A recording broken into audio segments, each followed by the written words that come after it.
Chapitre 22. Une fois au lit, ce soir-là, je passais en revue la journée passée, dans ma nouvelle peau. J'avais beaucoup aimé me sentir maîtresse de ma vie, forte dans ma tête et pleine d'énergie. La peur des autres n'était plus qu'un lointain souvenir, et même le conflit me stimulait, en me donnant le sentiment d'être pleinement vivante. Tout n'avait pas été rose non plus. Je m'étais fait des ennemis, même si ça me semblait, en fin de compte, assez normal. Et puis, mieux valait que les choses soient claires, savoir qui est avec moi et qui est contre. Deux de mes collaborateurs clés seraient sans doute absents le lendemain. Tant pis, quelque chose me poussait à croire qu'on s'en sortirait sans eux.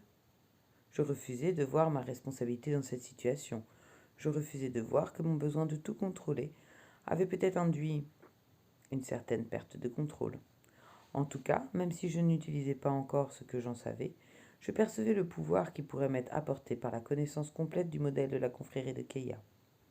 Comprendre la motivation enfouie derrière les agissements des gens, c'est connaître leurs ressorts cachés, comprendre ce qui les fait avancer et réagir, ce dont ils n'ont même pas conscience eux-mêmes. Il me fallait ce modèle. Il me le fallait coûte que coûte. Le lendemain, je me rendis comme convenu chez Oscar Firmin afin qu'il me révèle quelle angoisse illusoire il avait induite au cœur de ma nouvelle personnalité de type 8. Mais ce n'était qu'une marche de plus à l'escalier. J'avais maintenant un autre objectif, mettre la main sur le type 9 pour connaître tout le modèle. Comment s'est passée votre journée d'hier me demanda-t-il d'entrée de jeu. Ah, je ne venais pas pour me confier. Il n'en avait d'ailleurs aucune intention. Ce que j'avais vécu ne le regardait pas. Très bien, répondis-je. Bon, allons droit au but. Dites-moi, quelle est cette angoisse que vous avez installée en moi? Il marqua un temps d'arrêt avant de me répondre d'une voix lente et posée. La croyance que j'ai induite en vous est: je suis faible et sans pouvoir dans un monde où je risque d'être blessé ou contrôlé par les autres. J'en restais sans voix, sonné. Je m'étais attendu à entendre n'importe quelle peur bien effrayante pour la plupart des gens, et je m'étais préparé à l'encaisser. Mais là, c'était tout autre chose. Me dire qu'au fond de moi, je croyais dorénavant être faible et sans pouvoir. Mais quelle horreur! Moi qui valorisais le courage et la force.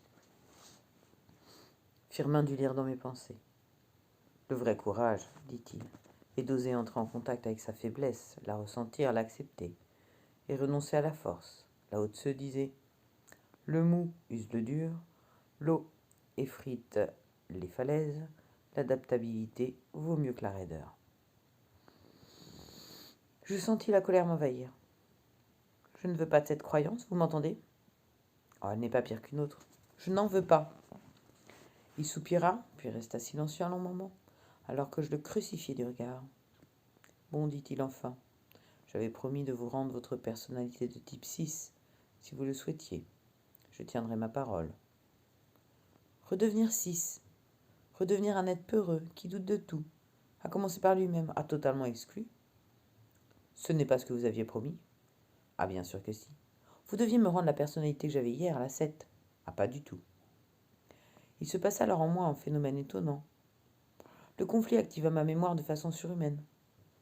Moi qui avais toujours eu une piètre mémoire, qui avait toujours été incapable de rapporter sans me tromper des propos entendus une heure plus tôt, je me rappelais subitement, à la perfection, tout notre échange de la veille, mot pour mot, comme si le conflit décuplait le pouvoir de mon cerveau pour me permettre de l'emporter. Hier matin, j'avais une personnalité 7 et vous m'avez dit textuellement: je vous laisse la possibilité d'essayer la personnalité de type 8 et si jamais elle ne vous convenait pas, vous auriez exceptionnellement le choix entre retrouver votre personnalité ou devenir membre de la confrérie pour accéder au type 9. Il prit un air navré. Ah certes, mais je parlais de votre personnalité d'origine, pas de votre personnalité du jour. Vous vous foutez de moi? Ah bah pas le moins du monde. Il fallait préciser, il fallait demander. J'étais dans un tel état de rage que j'aurais pu cogner. Pourquoi rechignez-vous, dit-il, à retrouver votre personnalité d'origine? Redevenir une mauviette? Vous foutez de moi? Non, je vais vous dire ce que vous allez faire, moi, en compensation, si je dois garder le type 8. Il me regarda sans sourire. Vous allez, repris-je sur un ton impératif, me communiquer tous les éléments descriptifs du type 9, mais sans l'induire en moi. Je veux le connaître en détail. Impossible. Je ne suis pas professeur, je ne décris pas un type de personnalité. Je le fais vivre. Qui peut le plus peut le moins? C'est contraire à mon serment au sein de la confrérie. Vous n'obtiendrez jamais ça de moi. Mon instinct me souffla qu'il disait vrai. Que faire? Rester 8 avec cette croyance inacceptable, gravée en moi, pivot de ma personnalité? Sinon, passer 9 en intégrant la confrérie? Mais je n'avais aucune envie de céder sous la contrainte, sans parler de l'engagement. Dans ce cas, installez le 9 en moi. Mais dites-vous bien que c'est en compensation du préjudice issu de votre ambiguïté d'hier, et que vous ne m'enrôlerez pas de force dans votre secte si vous ne voulez pas subir les foudres de ma vengeance. Il leva un sourcil en entendant ce dernier mot. Je n'enrôle personne de force, et ce n'est pas une secte. En revanche, ce que vous demandez est strictement réservé aux membres, et vous le savez très bien. Je compris à son intonation qu'il ne céderait pas, mais il n'obtiendrait pas non plus de moi ce qu'il voulait. Je le regardais dans les yeux, très droit. Bon, c'est ok, je suis d'accord pour devenir membre. Il parut satisfait, et me lut alors cérémonieusement la charte des membres de la confrérie des Kélia, dont il me fit promettre de respecter les engagements. Je me pliai à son exigence. Une promesse n'engage que celui qui y croit. Oscar Firmin se cala confortablement dans son fauteuil pour mener l'induction. Il avait prévu que l'échange serait difficile. Il s'attendait même à ce que ce soit bien pire. En fin de compte, il s'en tira facilement. Il invita Sibylle à se détendre, et l'hypnotisé fut un jus d'enfant. Plus la personne résiste, plus on utilise sa résistance pour induire la transe. Un peu comme dans la vie. Plus les gens veulent contrôler, moins ils y parviennent. Et tout part en vrille autour d'eux. Quand vint le moment d'installer le noyau de sa nouvelle personnalité, Firmin vit qu'elle n'avait plus du tout conscience de l'instant présent. Au fond de vous, tout au fond, se niche maintenant une peur immense, une angoisse profonde, l'angoisse de la perte et de la séparation. Oscar Firmin attendit quelques instants, puis il sourit et ajouta d'une voix très douce, comme s'il parlait à un enfant.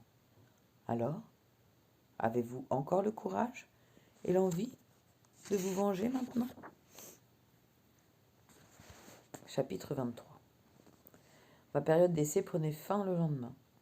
J'avais jusqu'au soir pour faire mes preuves, après quoi les dés seraient jetés. De toute façon, on ne peut pas lutter contre le destin.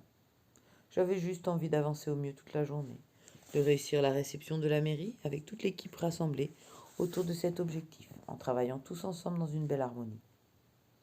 L'harmonie m'apparaissait en effet soudain comme une valeur clé, celle qui permet de vivre ensemble sans stress et sans conflit. En arrivant au bateau, on me confirma la grève de Marco et l'arrêt maladie de Rodrigue. Quelque part, je les comprenais. Marco souffrait de la baisse de son pouvoir d'achat et Rodrigue se sentait blessé dans sa sensibilité. Si les Américains investissaient dans le bateau, j'aurais les moyens d'augmenter Marco et de permettre à Rodrigue de donner libre cours à sa créativité, sans le contraindre, comme on avait dû le faire dans le passé. Tout ça me semblait loin, d'ailleurs, comme si le temps s'était étiré. Une journée ne représentait rien à l'échelle d'une vie, et une vie pas grand-chose à l'échelle de l'univers. Croire qu'on pouvait se battre pour changer le cours des événements était une illusion. Mieux valait rester à sa place, en se fondant dans l'harmonie du monde. La vie est belle quand notre cœur embrasse la pulsation de l'univers. Mais chacun perçoit l'univers à sa manière, et je connaissais maintenant 9 manières de l'approcher. Ce qui m'apparaissait soudain, c'est que chacune était valable, chacune avait de la valeur, comme si chaque être détenait une part de vérité, tant dans sa vision de la vie que dans la façon de s'y adapter. Charles se montra au bateau en tout début de matinée, dans un nouveau costume flambant neuf, manifestement acheté pour la venue du maire. Il m'exprima sa confiance que tout se passerait bien, puis s'exclipsa en annonçant qu'il reviendrait à l'heure des déjeuners. Il me fallut du temps ce matin-là pour me mettre en route, comme si mon entrée dans l'action risquait de provoquer une rupture ou de me sortir de mon état présent de bien-être. Mais une fois lancé, on ne m'arrêta plus. J'avançai mon travail avec calme et sérénité, tout en disposant d'une formidable énergie. Et si cette personnalité neuve était enfin la bonne, enfin la personnalité équilibrée que je recherchais depuis le début? Je ne ressentais ni peur, ni agacement pour les imperfections, ni besoin d'exister à travers le regard de l'autre, ni celui de réussir à tout craint, ni angoisse identitaire, ni angoisse relationnelle, ni tyrannie du plaisir, ni besoin de tout contrôler. Je me sentais zen, détendue, tout en étant active, dynamique, à le parfait équilibre. J'avançais dans mes tâches, j'avançais et abattis en 1 heure une quantité importante de travail. C'est ensuite que les problèmes apparurent. Catel débarqua dans mon bureau comme une furie. J'ai appris pour l'absence de Rodrigue. T'as trouvé une solution? Qui va le remplacer? La vérité est que je m'étais laissé accaparer par les dossiers en cours et avait totalement zappé le remplacement du cuisinier. Je m'en occupe. C'est pas fait, mais il y a urgence. Les invités arrivent dans 2 heures, il faut préparer leur repas, c'est une catastrophe. Ce qu'elle ignorait, et que je me remémorais alors, c'est que Rodrigue avait prévu de faire les courses le matin. Donc en fait, la situation était pire que ce qu'elle pensait, nous n'avions rien. Je m'en occupe, répétai-je. Si ta personne rappelle Rodrigue, il n'est pas malade, c'est de la comédie. On peut tous témoigner qu'il était en pleine forme, mais juste vexé comme un pou. Alors rappelle-le et mets-lui la pression, qu'il revienne tout de suite. Plus elle me pressait d'agir, plus elle m'en coupait l'envie. Oui, je m'en occupe. Mon oui traduisait juste mon espoir qu'elle relâche son étreinte. Il serait temps, dit-elle. Elle se retira enfin, me laissant le sentiment pénible qu'elle cherchait à me contrôler. Et ce sentiment devint pesant, au point de plomber mon énergie. Je me sentais tout soudain lourde, presque paralysée. Et quelque chose me poussait, malgré moi, à ne pas aller dans le sens attendu par cette donneuse de leçons. J'en oubliais mon intérêt et mes responsabilités, qui se dissipaient dans une sorte de brouillard de l'âme, un brouillard cotonneux, dans lequel je me laissais glisser pour oublier tout le stress qu'on voulait me refiler. Je ne saurais dire combien de temps je restais dans cet état. Mon attention finit par se poser sur la vieille pile de courriers non traités, un amas de lettres laissées de côté parce que non prioritaires. Et j'eus soudain envie de m'y atteler, de me libérer de cette tâche qui restait à accomplir. Je me jetai alors dans l'action. Je relus chaque lettre, puis tapai une à une les réponses sur ma petite machine à écrire. Le crépitement des touches, régulièrement ponctué par le cliquetis du retour de chariot en bout de ligne, devint une berceuse qui me diminuait mon stress en anesthésiant mes conflits internes et m'encourageait à continuer de plus belle. Mes phrases s'allongèrent, mes paragraphes s'étoffèrent, et bientôt mes lettres de réponse à la simple remarque d'un client devinrent des romans fleuves. On ne m'arrêtait plus, les lettres s'enchaînaient et les problèmes du bateau s'évanouissaient. Alors, c'en est où? Catel était de retour, avec son wagon-benne de stress. Je n'aurais su dire combien de temps s'était écoulé. Ça avance, ça avance. Et Bobby, t'es sûr qu'il saura piloter le bateau? Mais oui, ça va aller. Catel avait un profond mépris pour Bobby. Tout le monde le savait. Pourtant, il était gentil, facile à vivre, toujours d'accord. Par chance, Nathan entra à son tour dans mon bureau et Catel s'en alla. J'attendis un instant qu'elle s'éloigne. « T'as une idée ?» lui demandai-je, « de ce qu'on peut faire sans Rodrigue pour la réception du maire ?» Il fronça les sourcils et réfléchit, sans manifester la moindre émotion. Je reconnus ce fonctionnement de type 5 si appréciable dans les moments de stress. Je pense qu'il est trop tard pour chercher à le remplacer. Le plus raisonnable serait de se procurer des repas tout faits. La voix de la raison avait parlé. « T'as une idée de l'endroit où on peut trouver ça ? Pour 80 personnes ? Un traiteur, je présume, s'il a les quantités disponibles. » Nous prîmes le bottin des pages jaunes et appelâmes un par un les traiteurs lyonnais. Aucun n'avait de quoi fournir 80 repas dans l'heure, et de toute façon les prix explosaient le budget. Ça coinçait à tous les niveaux. « J'ai vu un truc nouveau chez Félix Potin, me dit souvent Nathan. Je ne sais pas ce que ça vaut, mais ça aura le mérite d'être simple et rapide à préparer. » Qu'est-ce que c'est ? De la purée de pommes de terre vendue en poudre. De la purée en poudre ? Qu'est-ce que c'est que ce truc? Il paraît qu'il suffit d'ajouter de l'eau chaude et t'obtiens de la purée normale en 1 minute.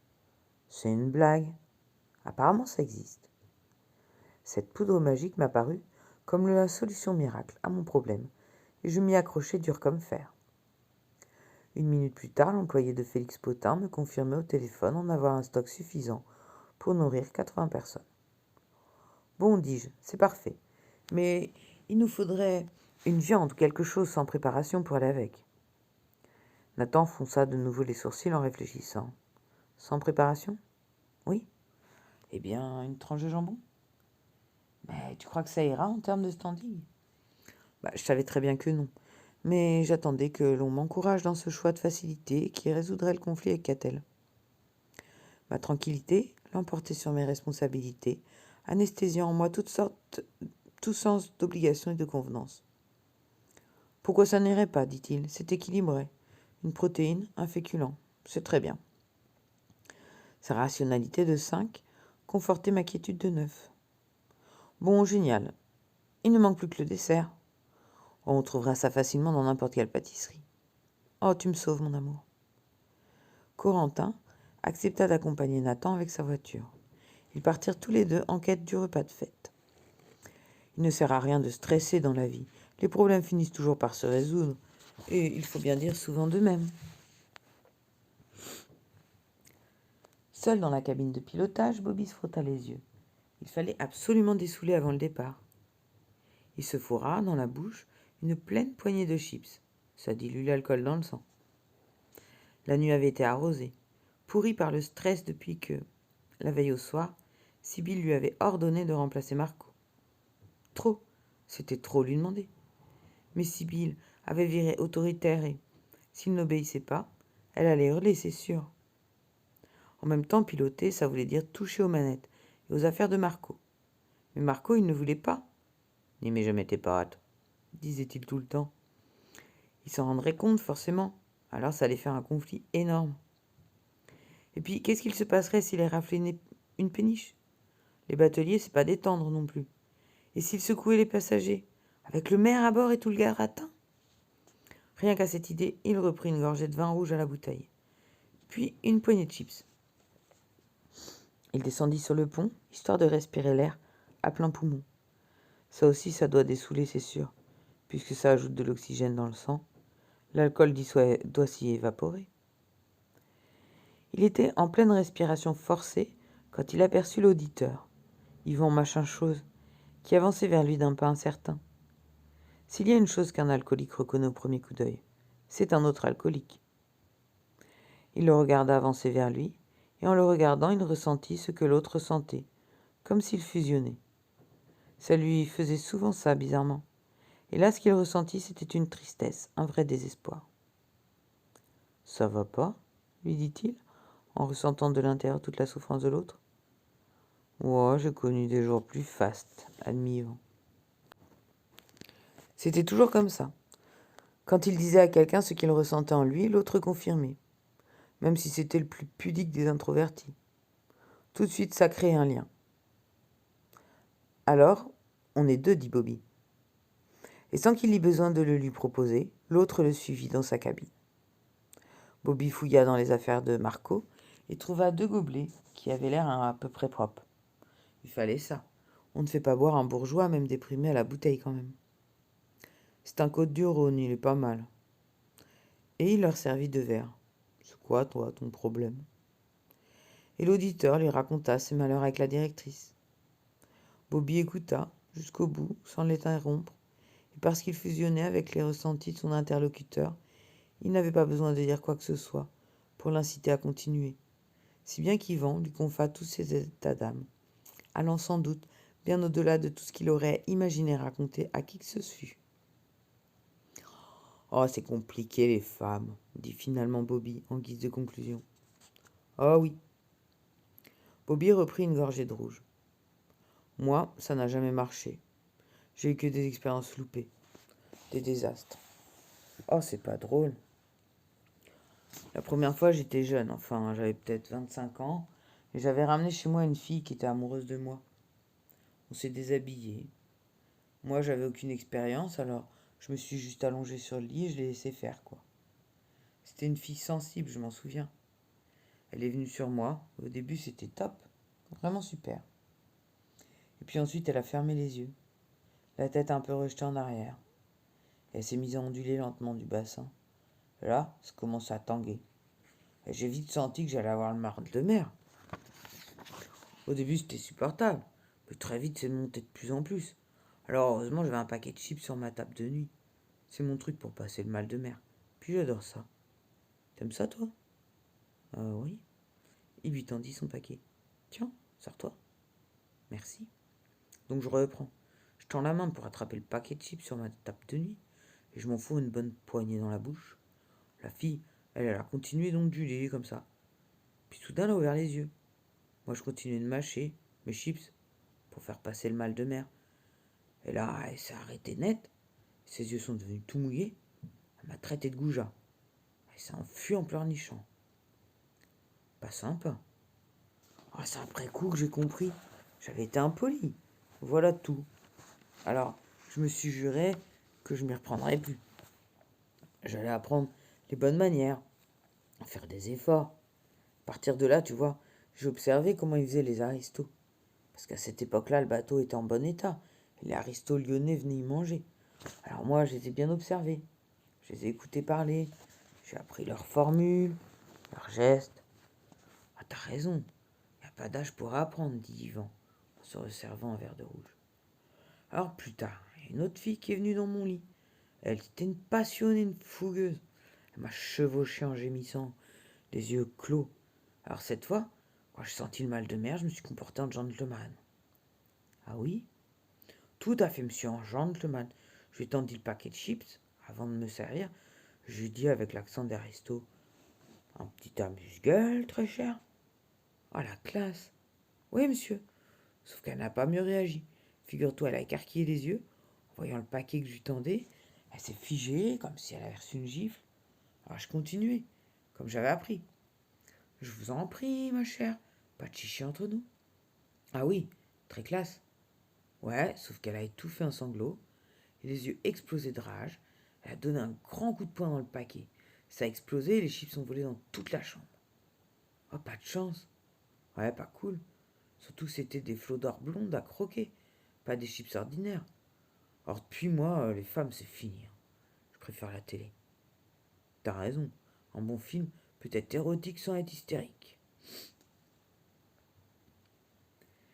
Les invités de la mairie commencèrent à arriver.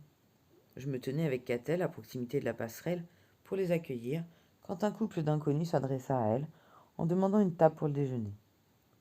Un homme d'une cinquantaine d'années et une femme de 20 ans de moins qu'il tenait par la taille. Ah, je suis désolé, dit Catel, le bateau a été privatisé pour la journée. Ah, ce n'est pas normal, protesta le client. Je suis passé hier et ce n'était pas annoncé. Je suis venu exprès avec une amie qui a traversé tout Lyon pour déjeuner ici avec moi. Ah, je sentis tout de suite qu'il ne lâcherait pas. En même temps, je le comprenais, je me mettais à sa place. Sincèrement désolé, dit Catel, nous aurons plaisir à vous recevoir un autre jour.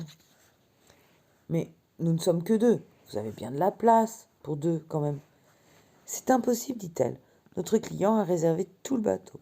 Il ne voudra personne d'autre. À ce moment-là, l'inconnu se tourna vers moi. Ah, c'est humiliant, je trouve. Vous comprenez qu'on ne va pas déranger ni faire de bruit. Oui, je comprends, dis-je. C'était plus fort que moi, je ne pouvais m'empêcher de trouver son point de vue valable. Donnez-nous juste une petite table dans un coin, personne ne s'en rendra compte. Il y eut un court silence et je m'entendis dire: d'accord. Ils ne se le firent pas répéter et passèrent tout sourire devant une catelle effondrée. Je haussai les épaules en signe d'impuissance et m'enfuis dans mon bureau. Les invités continuaient d'affluer et, au bout d'un moment, j'entendis un murmure se répandre à bord. Le maire arrivait. Je sortis sur les ponts et en effet, une longue déesse noire à cocarde s'arrêta devant le bateau. Je m'approchai, les portières s'ouvrirent. Le maire et deux autres personnes en sortirent et s'engagèrent sur la passerelle. Au dernier moment, Catel se faufila devant moi et salua chaleureusement monsieur le maire en lui souhaitant la bienvenue à bord du Pygmalion. Elle retint tant et si bien son attention qu'ensuite il passa devant moi sans s'arrêter. J'étais bien sûr vexé, mais laissé faire. À quoi bon s'imposer à tout prix? Qu'est-ce que ça changerait? J'étais encore dans mes pensées lorsque, en tournant la tête, je vis Catel s'adresser aux 2 hommes sur la passerelle, que je reconnus immédiatement.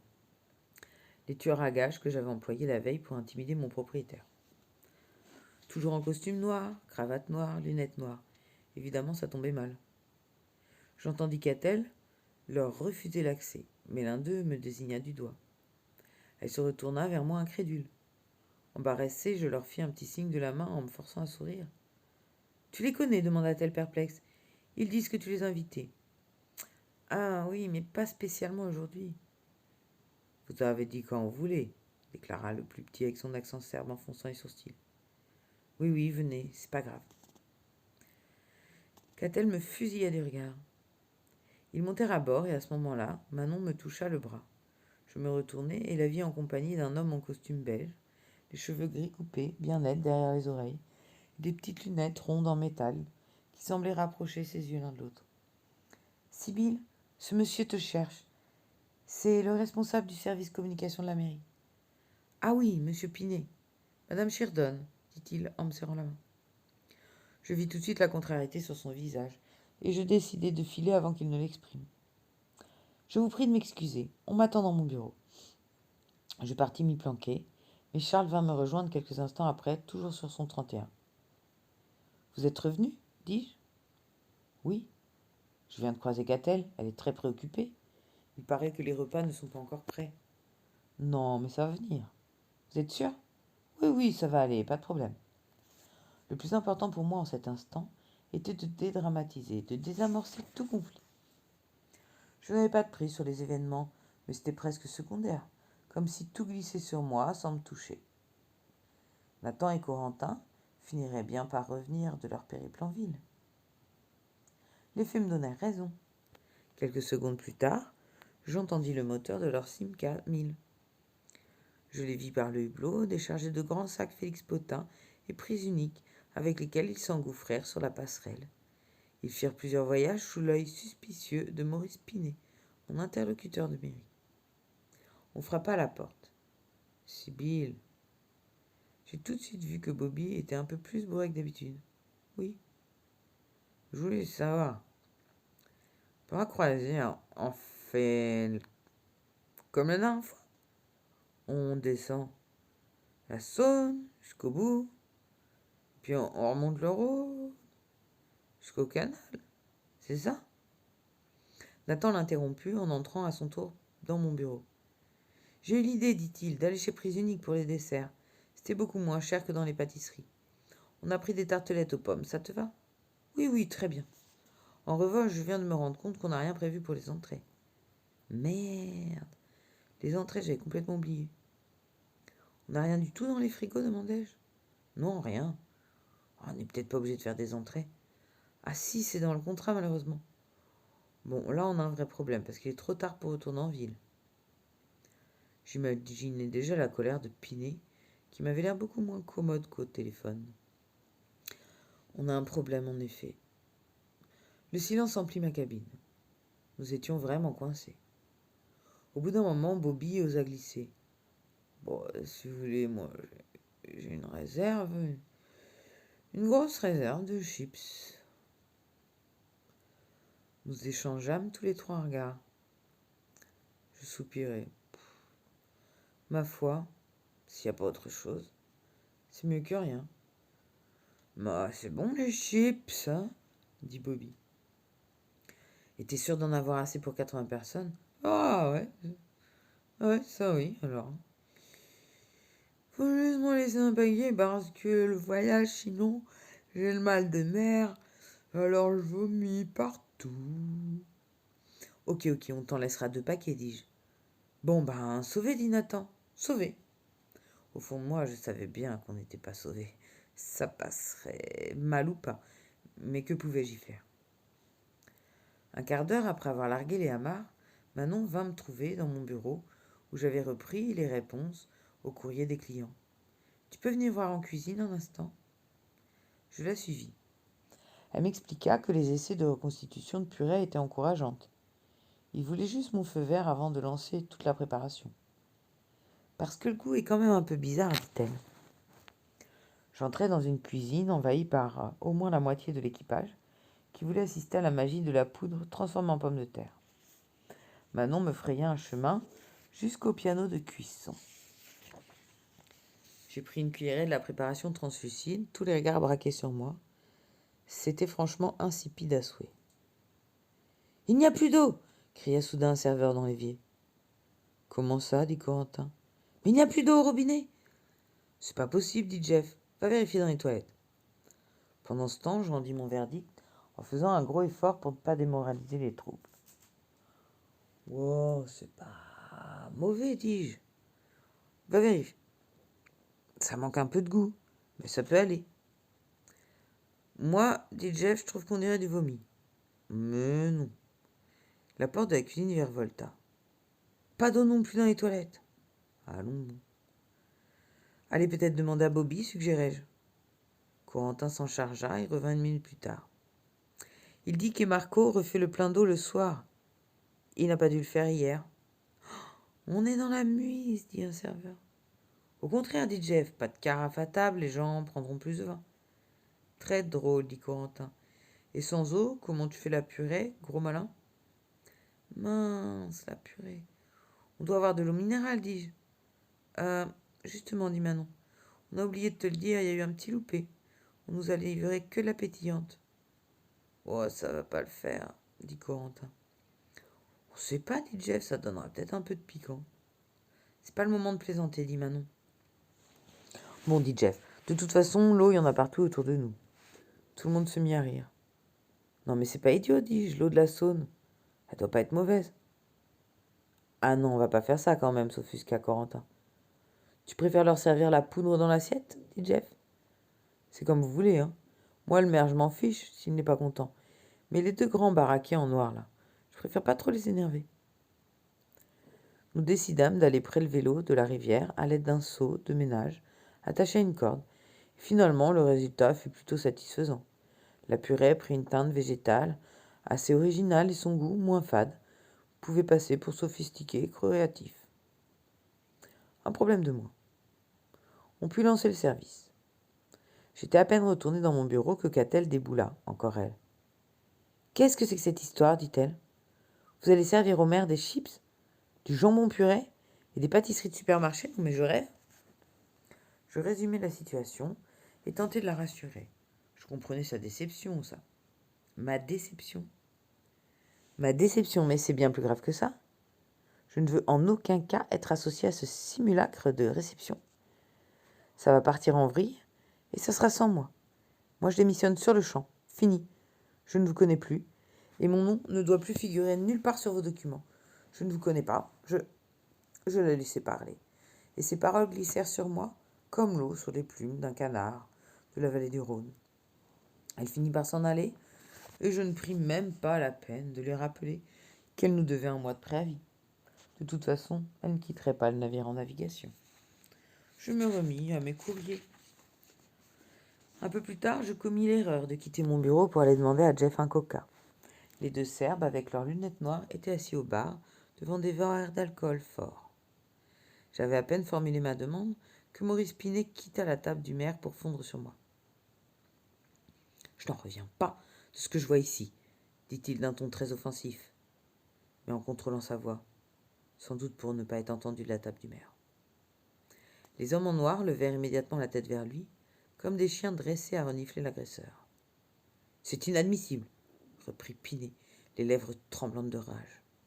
J'eus l'impression qu'il contrôlait tellement l'expression de sa colère que ça allait le faire exploser de l'intérieur. Il devenait de plus en plus rouge, et à un moment je crus vraiment qu'il allait se jeter sur moi. « On est très loin, dit-il, de ce que vous m'avez vendu au téléphone. C'est tellement inacceptable sur tous les plans. Dès que j'ai mis les pieds sur ce rafio, cela m'a fait l'effet d'une douche froide, une douche froide. » Je ne saurais expliquer ce qui se passa dans le cerveau des 2 tueurs. Comment s'opéra la connexion entre les 3 neurones qui erraient dans le vide de leur boîte crânienne, comme des fantômes dans un manoir abandonné. Toujours est-il qu'ils se levèrent d'un bond et, menaçant le responsable de mairie de leur carrure imposante et de leur attitude, le stoppèrent net dans son élan. Le pauvre homme eut un mouvement de recul, Puis l'un des tueurs dit « Madame Sheridan, pas aimer douche froide. » L'autre ajouta « Vous, pas embêter Madame Sheridan. » Le cadre municipal recula en troublant de plus belle. Je pris un air navré et m'éclipsai pour ne plus revenir. Bobby aux commandes constata rapidement une panne de gasoil. Marco n'avait pas fait le plein de carburant. Peut-être une vengeance de 8. Bobby, de plus en plus bourré, tenta bien de rassurer Yvan, son copilote à la cravate de travers toute tachée de graisse de chips. « Ça va aller. Le bateau va se laisser porter par le courant. »« Et le problème ?» fit remarquer Yvan, avec un gros effort pour articuler, avec l'alcool qui embuait son cerveau. « C'est qu'on n'est pas en train de descendre le fleuve. On le remonte. » Le bateau ralentit en effet, de plus en plus, jusqu'à finir par s'immobiliser. Puis, commençant lentement à dériver en arrière, il se mit de travers, puis avança alors vers la berge. Il y a des moments dans la vie où, peut-être touché par la grâce, l'être humain subitement, confronté à une situation inconnue et terrifiante, a soudain un éclair de lucidité génial et adopte spontanément le geste qui va sauver les foules. Quand Bobby réalisa que la berge se rapprochait inévitablement droit devant lui, il ferma les yeux et se boucha les oreilles. Le choc fut assez violent. Le bateau sembla se cabrer en mugissant dans un horrible vacarme de craquements suivi d'un grondement sourd. Les cris fusèrent de toutes parts, des hurlements de terreur et de détresse, le bruit incroyable de la vaisselle fracassée, des verres brisés, des objets cassés, des tables enfonçant les cloisons. Le bateau commença à basculer lentement sur le flanc. Des gens tombèrent à l'eau, en hurlant. Certains s'accrochèrent à tout ce qui pouvait les retenir, les autres plongèrent pour ne pas couler avec le navire. Enfermé dans mon bureau, avec ma vieille machine à écrire, plaquée contre la cloison devenue plancher, j'étais pétrifié par tous ces hurlements. C'est Nathan qui vient me sortir de là, avec son sang-froid de 5 et un bon sens à toute épreuve. Il me tira énergétiquement par le bras et m'extirpa de la cabine qui commençait à prendre l'eau. Le bateau était maintenant couché. Nous ne tenions plus debout dans le couloir que nous dûmes traverser à 4 pattes, avec de l'eau jusqu'aux mi-cuisses. Une fois à l'air libre, Nathan eut la présence d'esprit de décrocher une bouée. Et nous nous retrouvâmes tous les deux dans l'eau froide du fleuve, suspendus à la bouée, au milieu de la foule des passagers, de l'équipage et d'une kyrielle d'objets flottants qui dérivaient lentement avec le courant. J'aperçus Manon, Catel, Bobby, au milieu des convives inconnus. Tout le monde flottait sans plus rien dire. La certitude d'être sauvés nous rendait calmes et silencieux. Soudain, Yvan Raffaut, tétanisé et les yeux exorbités, s'accrochait désespérément à un gilet de sauvetage qu'il n'avait pas eu le temps d'enfiler et qu'il serrait dans ses bras comme un ours en peluche. J'aperçus la boîte à paroles qui dansait vers moi au rythme du clapotis. Je finis par tendre le bras pour l'attraper, puis l'ouvris. Elle ne contenait que quelques messages que je pris en main. Les petits papiers mouillés déversèrent sur moi leur flot de reproches. Là où j'avais voulu apaiser les tensions, par un langage conciliant, on me reprochait d'être dans le flou. Là où j'avais voulu dédramatiser les choses, on voyait un manque de compassion. Enfin, on m'accusait de créer des conflits en disant oui à tout le monde, alors que j'avais plus que tout voulu la paix et l'harmonie. Je finissais par me dire que, quelle que soit notre personnalité, l'existence nous apportait le contraire de ce que nous cherchions désespérément à obtenir.